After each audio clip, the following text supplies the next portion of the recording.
Welcome to the Slop Farm. Enjoy the video.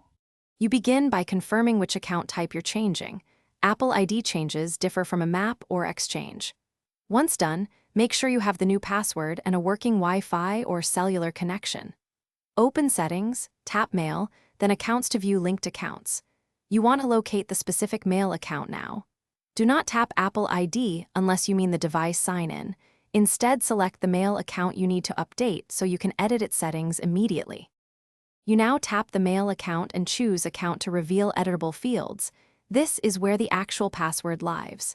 Type the new password into the password field and then check the incoming mail server and outgoing SMTP settings to ensure host names and usernames match your provider. Once entered, tap Done or Save. Mail will attempt to verify.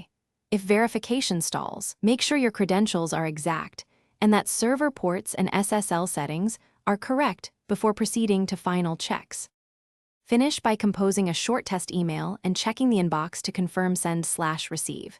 If mail reports verification errors, recheck the password spelling, username, server host names, SSL toggle, and port numbers. Providers often require specific ports. Make sure any two-factor or app-specific password rules are handled by the provider's website. If problems persist, force quit mail or restart the iPhone, then try again. If still failing, contact the mail provider with error details for the final resolution. Thanks for watching. Consider subscribing if we helped you today.